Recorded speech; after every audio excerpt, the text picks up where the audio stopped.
Hello everyone, सभी लोगों को नमस्ते। मैं आज का वीडियो बना रही हूँ एक छोटे से मैसेज को कन्वे करने के लिए, और होपफुली मैं ज़्यादा से ज़्यादा पेरेंट्स और ज़्यादा से ज़्यादा बच्चों तक पहुँच सकूँ। यहाँ तक मैं टीचर्स तक भी पहुँचना चाहूँगी, क्योंकि ये तीन लोग एक बच्चे के, एक स्टूडेंट के लाइफ में मेजर रोल प्ले करते हैं to make decision about streaming of the courses और द सब्जेक्ट्स।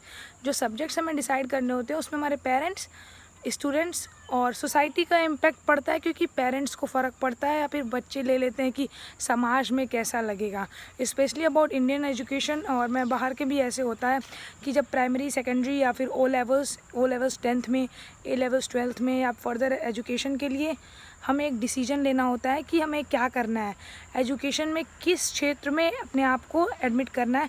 वो हमारे लिए कॉम्प्लिकेशन बन जाती है।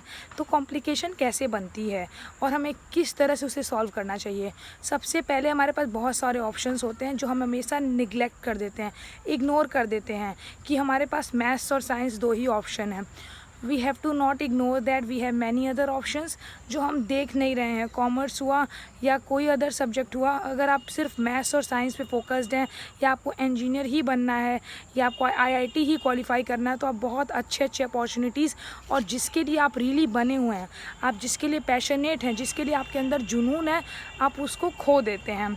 सो सबसे पहला पॉइंट जो मैं पेरेंट्स के सामने और बच्चों के सामने लाऊंगी वो ये पॉइंट है कि क्या आप सेल्फ एनालिसिस करते हैं सब्जेक्ट को डिसाइड करने के पहले कि are you capable. Capability doesn't mean कि आप वर्थलेस हैं, आप किसी काम लायक नहीं हैं। आप उस काम लायक हैं जो आपके लिए बना हुआ, और आप बहुत पैशनेट और जुनून से वो काम करेंगे। सो उस जुनून के लिए, उस पैशन वाले सब्जेक्ट या उस पैशन वाले करियर के लिए आपको डिसीजन मेकिंग पावर होना चाहिए। सो जब आप 8th से या 10th से पास आउट होते हैं तो आपके पास ऑप्शंस होते हैं स्ट्रीमिंग के लिए।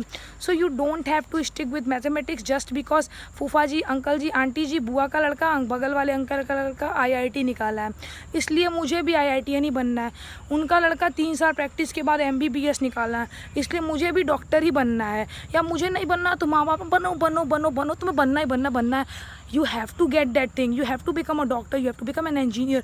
तुम्हें तो इंजीनियर बनना है। You know what happened, India में 1.5 million per year engineers market में आते हैं। 1.5 million per year is a lot, and yeah it's not a lot just here, it might be increasing a lot because I have just seen the data of recent calculation of 2019.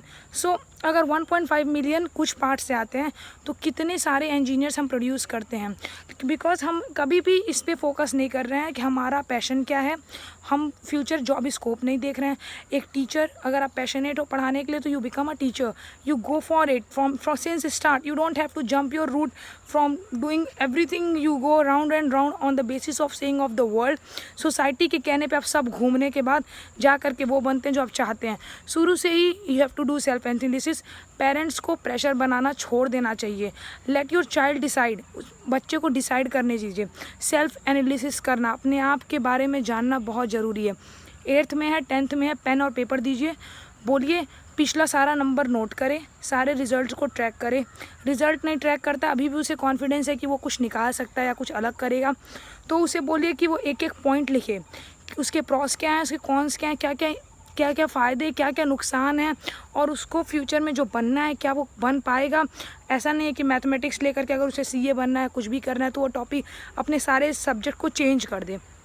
So I'm going round and round. So let me summarize. The point is mainly about two things that each and everyone needs to understand is firstly, parents, teachers and students, all the three need to know that not everyone is meant for everything.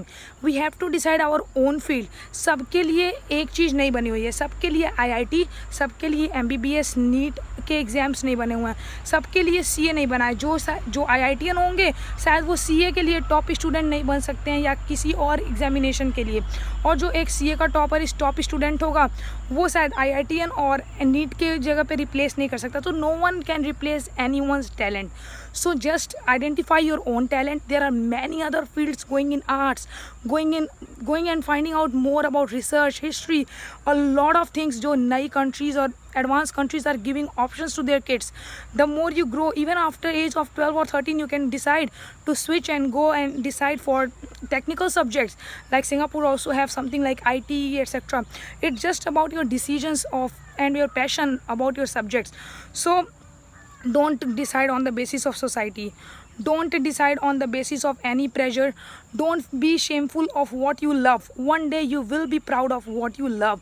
So be strict, just be determined to your goals. This is the line which I heard from Virat Kohli, a best Indian cricketer in my view, and I love him, the passion he has. Be determined for your goals. That's all. That can make you reach anywhere. So if you want to become, self-analyze your thing. Are you capable? What is your dream? Focus on your passion and please continuously work on it. That's all the point for today. Don't be in rush and decide on the basis of society, mother, parent, pressure, and just for self-satisfaction that I'm having mathematics or etc. Thanks a lot.